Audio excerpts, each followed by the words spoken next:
My wife turned me away and said, "Don't touch me, I have self-respect." The next day, I refused to give in to her demands. Ever had your own wife look at you like you're something filthy? That's what happened to me last night. I reached out, just a simple touch, a husband trying to feel close. And she recoiled, spitting, "Don't touch me. I have self-respect." Then this morning she woke up, acted like nothing happened, and demanded $500 for a girl's day. Just like that. Like I was an ATM with a heartbeat. And something inside me snapped. "No," I heard myself say. "I have self-respect too." That one sentence lit the fuse that would blow my entire marriage open. Stick with me.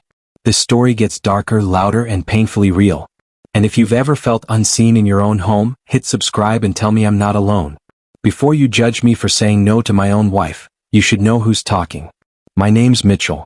I'm 38, a senior operations manager for a logistics company in Minneapolis. I'm the guy who keeps trucks moving so other people's lives run on time. Blue-collar brain and a white-collar chair. It's not glamorous, but it's solid. I've been married to Vanessa for 5 years. We met in college. She was sharp, confident, the girl everyone noticed. I was the quiet guy who carried her textbooks and couldn't believe she chose me. When we signed that lease on our first tiny apartment, I honestly felt like I'd won at life. Thin walls, cheap couch, hand-me-down dishes. But there was laughter. Takeout on the floor. Netflix on a borrowed account. Planning one-day dreams we couldn't afford yet. I didn't care. I never cheated. Never blew our money. Never hit her. I worked. I came home. I tried to love her the best way I knew how. I really thought being a good man would be enough. It wasn't. And the way it started to fall apart was so quiet, so normal, that I didn't even see the first crack when it came. It's almost funny looking back at how good it was in the beginning. Friday nights used to mean greasy pizza boxes on the coffee table, some stupid movie playing, Vanessa laughing so hard she'd snort and punch my arm. She'd tuck her feet under my leg like I was her place to land. When her friends called, I'd hear her in the kitchen saying, "Mitchell is my rock." You hear that once from the woman you love, and it brands itself into you. You start thinking, okay, I'm doing something right. We'd lie awake in that tiny bedroom talking about a little house in the suburbs, maybe a kid or two, a dog running in the yard. Nothing crazy, just steady, safe. I didn't want yachts or some flashy life. I just wanted to be needed, to be the man she reached for at the end of the day.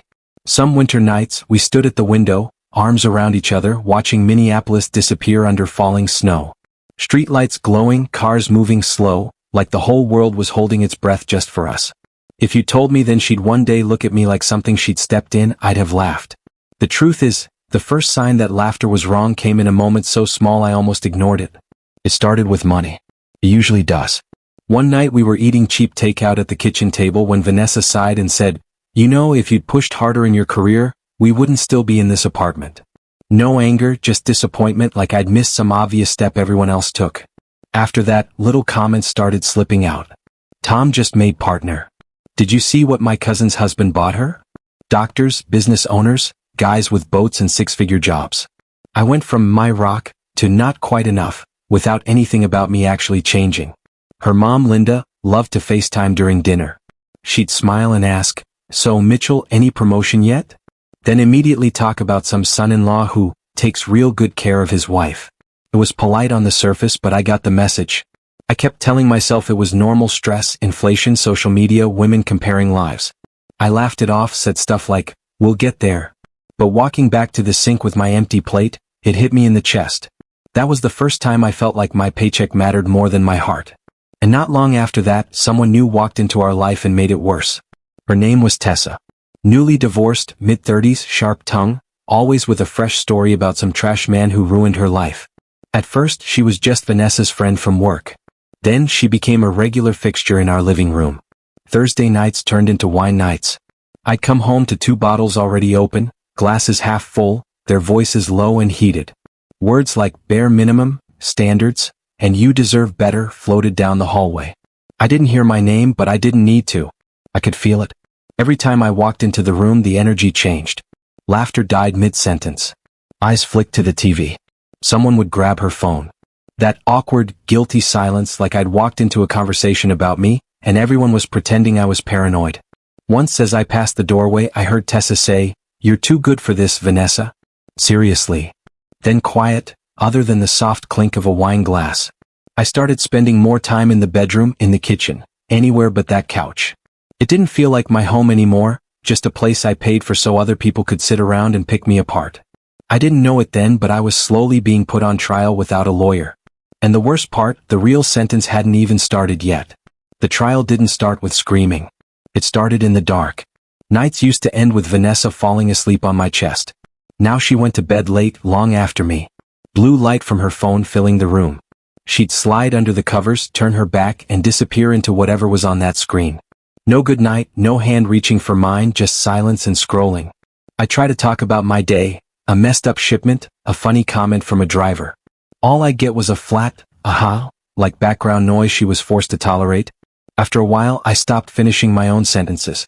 I started counting days without any real touch. Not sex. Just her hand on my arm. Her head on my shoulder. 3 days.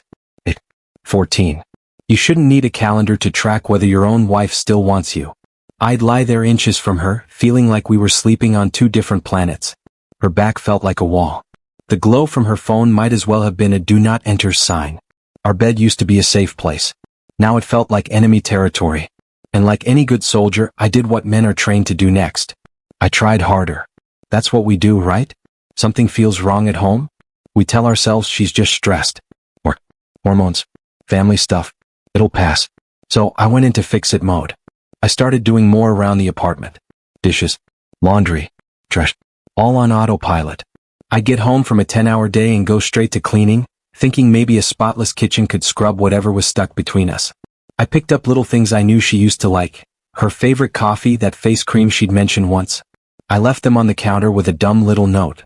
She barely looked up. One night, she actually frowned and said, "This isn't the brand I like." That one sentence stung more than any full-blown argument. So, I did what a lot of men do when they're scared of losing everything. I clocked in for emotional overtime. More patience. More apologies for things I didn't do. More walking on eggshells so she wouldn't explode or shut down. Somewhere in there, I stopped asking if she still loved me and started asking if I was the problem. I was working overtime at home and at work just to keep my wife from hating me. And the more I gave, the more I was about to find out just how little I was getting back. If it was just me and Vanessa, maybe we could have fixed it. But it was never just me and Vanessa. It was me, Vanessa, and her mother at our dinner table every other night, through a screen. Linda had a talent for sounding concerned while cutting you open. One night, we're eating chicken that's already going cold, and her face is on FaceTime, propped up against the salt shaker. She asks about my job, then immediately pivots. "You know, Tom just bought your sister a boat. He really takes care of her." Vanessa doesn't defend me. She laughs. Says, "Yeah, well, Mitchell's comfortable where he is." The way she says comfortable makes it sound like lazy. I keep chewing, staring at my plate, feeling my ears burn while my food gets colder and colder. I realize I'm not just married to a woman. I'm married to a committee. And the committee has decided my W-2 is the most important part of my personality. It didn't feel like family anymore. It felt like a performance review. And once your life becomes a review, you start living like one wrong move will get you fired. After that, home stopped being home. It became a place where every word felt like a test I was about to fail. Any little suggestion from me turned into an accusation against her. If I asked, "Hey, can we put the phones away while we eat?" I wasn't asking for connection. I was controlling. If I mentioned the credit card bill, I was policing her spending. If I said I needed a night with the guys, I was abandoning her emotionally. Money, schedules, friends, everything had a tripwire attached. One wrong tone and I'd set off an argument that somehow ended with me apologizing for making her feel unsafe. So, I started shrinking, talking less, agreeing more, nodding, smiling, swallowing my own needs. I timed my sentences. I edited myself in real time. That's a special kind of exhaustion most men never talk about. I'd come home from managing chaos at work to managing a different kind of chaos in my own kitchen. I wasn't living with my wife anymore. I was living with a landmine. And when you live with a landmine long enough, even your job starts to feel safer than your living room. When home turns into a minefield, you start hiding in strange places. For me, it was the office. I used to be the guy shutting his laptop right at 5. Now, I was the one still there at 7:30, pretending to finish up a few things while everyone else went home. Not because I loved spreadsheets, but because no one was rolling their eyes at me there. At work, people said thanks when I fixed a problem. Guys on the floor asked about the game, not my salary.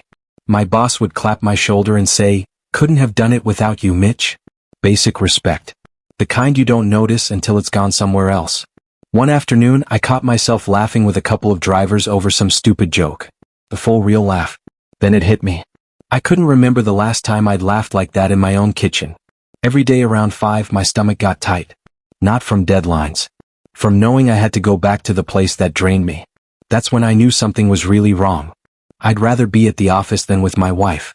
And just when I started hiding, one phone call offered me an escape I wasn't allowed to take. My older brother Logan has never been the emotional type. He owns a little cabin up in Door County, fixes things with his hands, says 10 words when 3 will do. So when he actually called, not texted, called, I knew something in my voice had been giving me away. Bro, you sound beat, he said. Come up to the cabin for a weekend. Just you. Clear your head. I almost said yes on instinct. Then the reflex kicked in. I'm fine, I lied. Work's just busy. Even over the phone he didn't buy it. Yeah, sure. When I mentioned the idea to Vanessa that night, she didn't even look up from her phone. We can't afford that. And my mom's birthday is coming up. And what about the barbecue at my sister's? Every reason in the world why me resting was a problem. I stood there thinking, I'm a grown man who pays most of these bills. Why do I feel like a teenager asking for permission? It hit me that even my escape route needed her approval. And once you realize you're not even free to rest, it's only a matter of time before you start looking for a way out for real. Right when I started secretly wondering how to get out, life dangled a little hope in front of me. We've been chasing this nasty account at work for months. Complicated routes, tight margins, the kind of thing that makes people quit. I stayed late, fixed every screw-up, smoothed over every angry email. One Tuesday my boss called me into the conference room with the team. My stomach dropped. I thought I'd messed something up. Instead he smiled, slid an envelope across the table and said, You carried this deal, Mitch. $5,000 bonus. Nice work, man. The whole room clapped. For a second I actually felt tall. Useful. On the drive home I stopped and grabbed a bottle of decent Italian wine. The one Vanessa used to point at when we walked past that restaurant we couldn't afford. In my head I saw her smile, maybe hug me, maybe just for one night, drop the attitude and be proud of me again. My chest felt lighter, stupid, hopeful. I walked into our apartment that night, still believing I could fix this with good news. I had no idea that envelope was about to show me just how far gone we really were. I came through the door with that bottle in one hand and the bonus envelope in my pocket, like it was some kind of ticket back to us. The apartment was quiet except for the sound of Vanessa's fingers tapping on her laptop. She was on the couch, glow on her face, half wrapped in a blanket like she lived there alone. Hey, I said. Big news. I told her about the deal, the long hours, the bonus. I even tried to make it light. Guess your comfortable husband isn't completely useless. She didn't look up. Not once. Just a flat, automatic, that's nice. Same tone she'd use if I said it might rain tomorrow. No smile. No, I'm proud of you. No, good job. Nothing. I stood there holding that wine like an idiot, feeling the air leave my chest. At work, $5,000 had changed the way grown men talked to me. At home, it didn't even earn me eye contact. $5,000 changed my boss's tone, but not even her facial expression. That was the moment I realized my wins didn't live here anymore. Whatever I achieved out there stopped at our front door, and on the other side of it, I was already losing. That bonus night, I ended up drinking that Italian wine alone. Vanessa said she was tired and went to shower. I cleaned up the glasses, turned off the TV, and told myself tomorrow will be better. That's what men like me do. We bargain with our own disappointment. Later I slipped into bed first. The room was dim, just the streetlight leaking through the blinds. When she finally came in, she didn't say a word, just grabbed her phone, lay down on her side, back to me, screen glowing. I lay there for a while, giving her space, waiting for something. A good night. A hand. Anything. Nothing came. So, I did the simplest thing a husband can do. I reached out and rested my hand gently on her leg. Not grabbing, not groping, just a touch that said, "Hey, I'm still here." She snapped her leg away like I'd burned her, turned her head, and gave me a look I'll never forget, like I was something disgusting that had crawled into her bed. "Don't touch me," she said. "I have self-respect." In that moment, I knew I wasn't her husband anymore. I was a problem. And that's the night sleep stopped coming. I stared at the ceiling so long that night, I could have traced every crack in the dark. Vanessa fell asleep facing the wall, breathing steady, like she hadn't just driven a knife through whatever was left between us. My mind went on a loop. What did I do wrong? Am I really that disgusting to her? Is wanting to touch my own wife now some kind of crime? I replayed every argument, every eye roll, every time I backed down to keep the peace. The late nights at work, the extra chores, the gifts, the apologies I didn't owe, all the little ways I tried to earn basic affection. Somewhere around 3 o'clock in the morning, a colder thought landed. The respect hadn't disappeared that night. It had been gone for a long time. I'd just been too scared to look straight at the empty space where it used to be. The room felt heavy. The only sound was the clock ticking in the hallway. Each second like a little hammer hitting metal. Not counting down my marriage, just counting down my patience. It wasn't my heart that broke that night. It was my tolerance. And a few hours later, in our kitchen, I was going to prove it without even planning to. Morning came, but it didn't feel like a new day. I rolled out of bed feeling like I'd been hit by a truck, eyes burning from not sleeping. Vanessa came out of the bedroom fresh, hair wrapped in a towel, humming to some song on her phone like last night never happened. She walked into the kitchen, made herself a coffee, scrolled, sipped. No good morning. No about last night. Not even a glance to see if I was breathing. I sat there at the table with my mug, feeling like furniture. Then, between sips, she dropped it. I'm meeting Tessa later. We're going shopping. I need you to transfer me $500. Same tone you'd used to say, pass the salt. Not, can we afford it? Not, are you okay? Just a built-in assumption that I'd fund whatever she wanted on demand, like that was my entire purpose. Something in the way she didn't even look up when she said it. That blank entitlement in her eyes made my stomach twist. She talked to me like you'd talk to a bank app, not a husband. And for the first time, the word, no, didn't just appear in my head. It rose up in my throat and refused to go back down. I stared at her for a second. Really stared, like I was seeing her for the first time in months. Hair still damp, robe tied loose, thumbs scrolling her phone while she waited for her money to arrive. Not a hint of awareness that she told me not to touch her the night before. Normally, this is the part where I'd sigh, log into the bank and tell myself, happy wife, happy life, while a little more of me quietly died inside. But something had snapped in the dark and it hadn't snapped back. No, I heard myself say. Just that. One syllable. Solid. Her head jerked up like she'd been slapped. What did you just say? I set my mug down, met her eyes, and repeated it, slower. No. I'm not sending you $500. She opened her mouth, ready to unload, and that's when it came out. I have self-respect too. I'm not your ATM. I'm your husband, or I'm supposed to be. The kitchen went dead quiet. No phone sounds, no humming, just her staring at me like I'd broken some sacred rule. For the first time in a long time, the shame wasn't sitting on my chest. It was sitting on hers. And she was about to explode. The second those words left my mouth, I have self-respect too, it was like I'd flipped some hidden switch. Vanessa's face twisted. Wow, there it is. She snapped. You're just like every other man. Controlling. Manipulative with money. Using finances to punish me. I just sat there, fingers around my coffee mug, feeling the heat in the ceramic instead of rising to hers. Normally, I'd jump in, defend myself, try to fix her perception. This time I let her talk. She kept going. Every frustration, every twisted version of an argument, every moment I'd pulled back to survive, shoved out into the open like evidence. He'd rather be with you idiots than deal with our problems, she said, laughing that bitter laugh. Tessa chimed in from the sideline. Men always do this, she said. Run from real conversations. Hide behind boys' nights and poker chips. I sat there taking it. Not because she was right, but because I knew wrestling with a tornado in front of my friends would only make it uglier. No one looked at me. Not really. They were too busy watching the show and trying not to. She turned my friends into an audience and our marriage into a public trial. And when she finally stopped to breathe, that's when I stood up. There was this tiny pocket of silence after her rant, like the air itself was deciding whose side it was on. Vanessa stood there breathing hard, waiting for me to beg, explain, fold like I always did. Instead, I pushed my chair back, felt every eye in the room land on me and looked at Mark. I'm out this hand, man, I said, sliding my cards toward him. My voice was steady. That surprised me. Then I turned to her. No yelling, no shaking. Just done. I'll be home when I'm home, I told her. You'd have thought I'd cursed her out in front of everyone. Her face snapped from triumph to shock to rage in seconds. Mitchell, don't you walk away from me, she snapped, voice climbing. But I already had. I grabbed my jacket, nodded once to the guys, and headed for the door while her words chased me down the hallway and died there. That sentence felt like I just walked out of a prison door. I didn't drive home. Not right away. Because once you taste that kind of freedom, going back into the cell doesn't feel so simple anymore. I didn't go home after Mark's.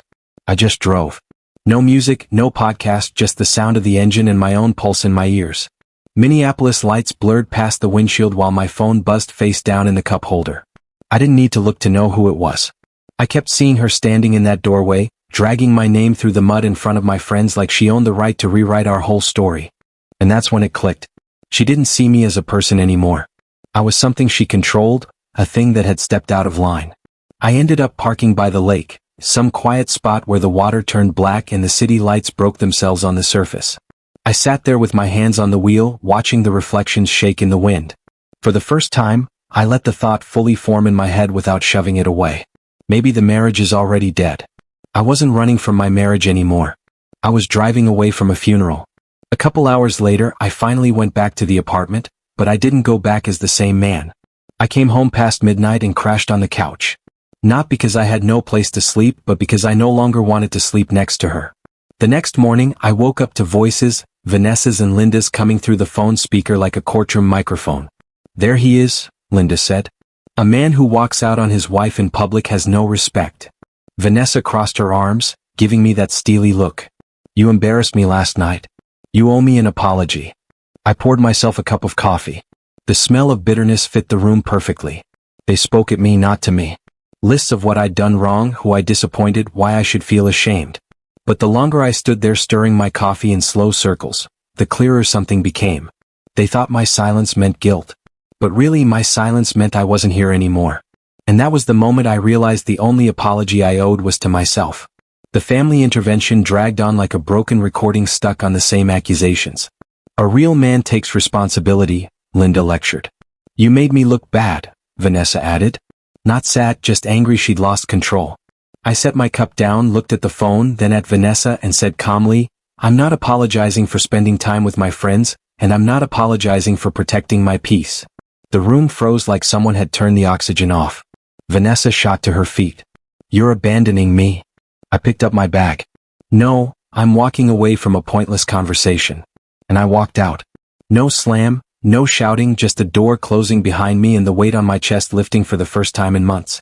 And that was only the first small shift inside me. The next 3 weeks didn't explode. They froze. No shouting, no dramatic scenes, just a silent war where both sides pretended the other didn't exist. Vanessa spoke to me in short, clipped sentences. Electric bill came in. "I'm taking the car tonight. We're out of milk." I moved into the guest room. The mattress was lumpy, but somehow I slept better there. I stayed later at work. I stayed longer at the gym. Home had become the last place I wanted to be. Tessa and Linda kept appearing through her phone. Commentary and criticism like background noise I no longer heard.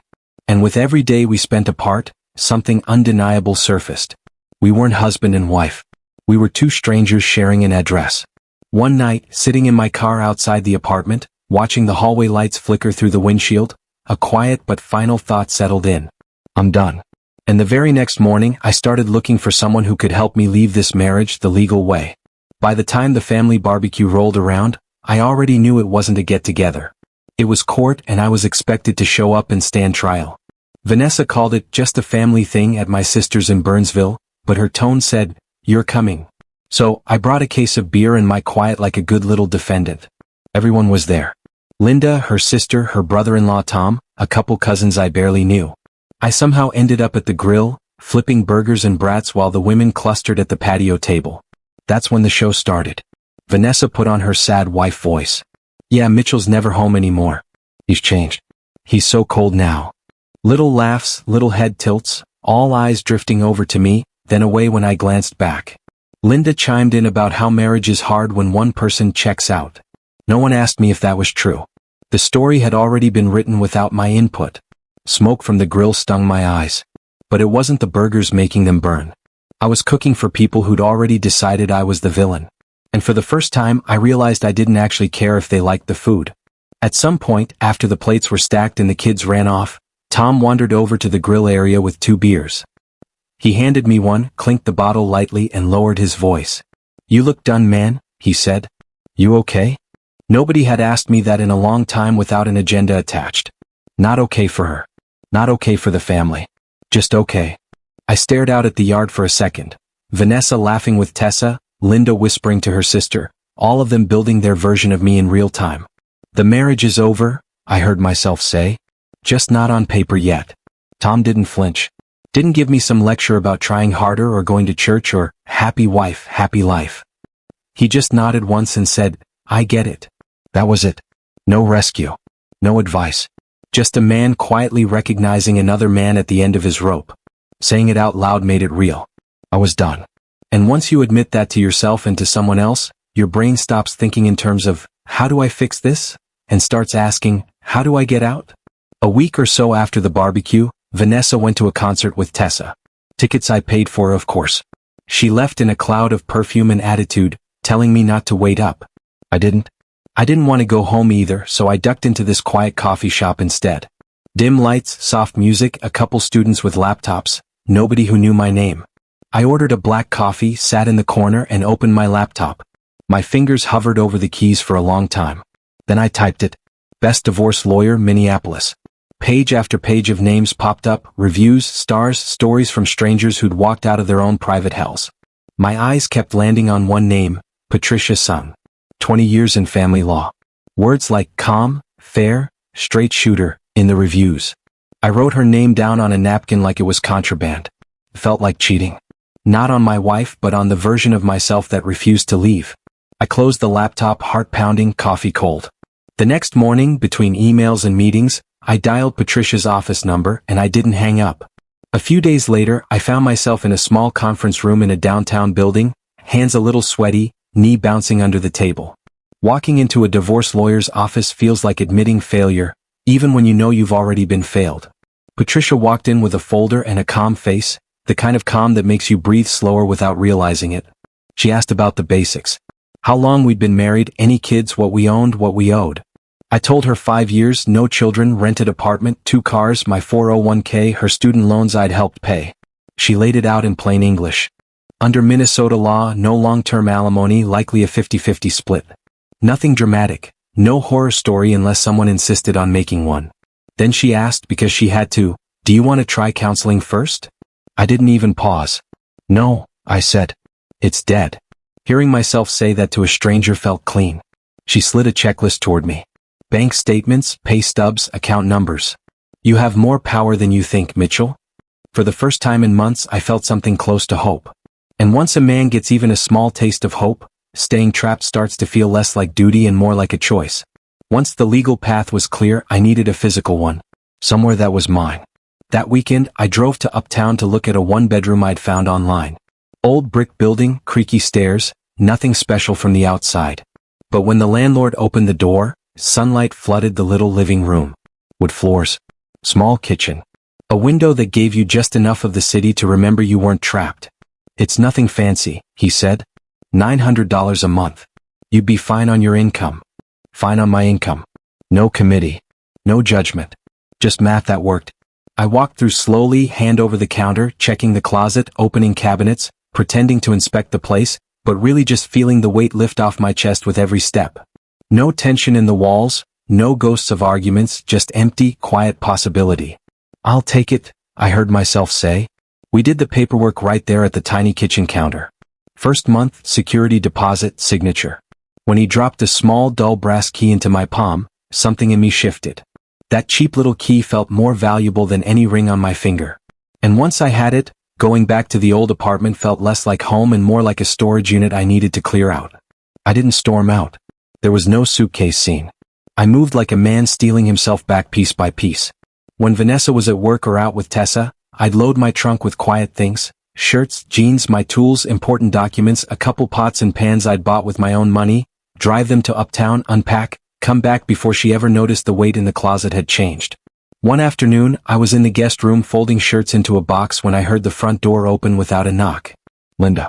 She stepped into the doorway, saw the half-packed boxes, and exploded on sight. Are you leaving my daughter? She demanded. How dare you after everything she's done for you? I didn't snap back. I didn't defend myself. I kept folding one sleeve then another. You should knock, I said calmly. And you should probably give that key back. She ramped up lectures about commitment, how my generation gives up too easy, how Vanessa was the victim in all this. Her words bounced off the walls, searching for the old me, the apologizing, shrinking one. I kept folding shirts while she yelled. And for once, her words didn't control me. I taped the box shut, carried it past her, and walked it out to the car. Because by then, I wasn't thinking about leaving anymore. I was already gone. Once most of my essentials were in Uptown, I told Patricia I was ready. No more thinking about it. She filed the petition and hired a process server to hand Vanessa the divorce papers so I wouldn't have to stand there and watch the show. The morning they were delivered, I was at my desk going through shipment reports when my phone started buzzing. 1 call. 2. 5.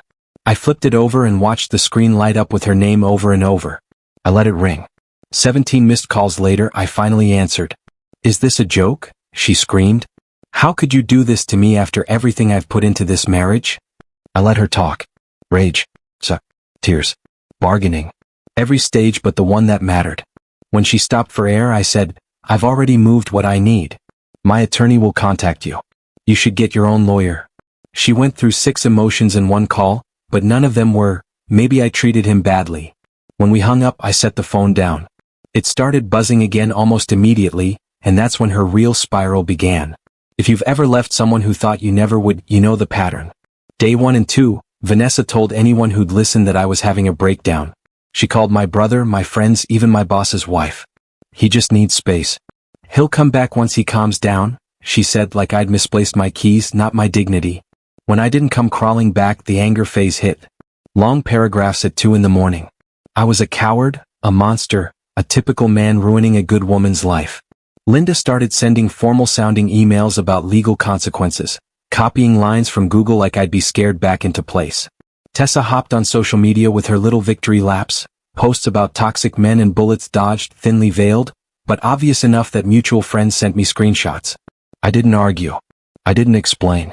I started blocking them one by one. Her number. Linda's. Tessa's. Instagram.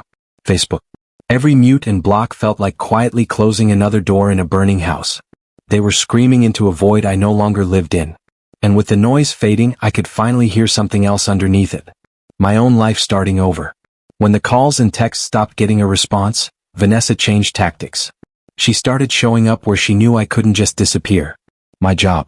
The first time I saw her through the glass doors in the lobby, pacing, eyes wild. Before she could make it past reception, security intercepted her. I watched from a distance as they gently walked her out while she tried to point at me like I was some criminal hiding upstairs. 2 days later, she came back. This time, she cried in the entryway loud enough for people on the 3rd floor to hear. "Mitchell, please, we just need to talk." HR wasn't amused. Security escorted her out again. My coworkers pretended not to stare. When that didn't work, she went after my people. She called Mark, asking him to talk some sense into me. He told her, "I support him," and hung up. She called Logan expecting backup. He said, he should have left 2 years ago. For once, the people in my life weren't asking me to just give her another chance. They were saying, "Good. Finally." And with that validation behind me, I decided to take Logan up on something I'd been putting off for far too long. I threw a duffel into the car that Friday, grabbed some groceries, and drove 5 hours to Logan's cabin in Door County. He couldn't make it up that weekend. Work stuff, but the key was under the same rock it had always been. The cabin was simple. Wood walls, a small kitchen, a sagging couch, and a deck that looked out over a quiet lake. I stepped outside, sat in one of the old wooden chairs, and just listened. Wind in the trees, water tapping the shore, no notifications, no raised voices bleeding through thin walls. My phone buzzed a few times when I turned it on. Vanessa. Unknown numbers, probably her using someone else's phone, but I flipped it face down and hit, "Do not disturb."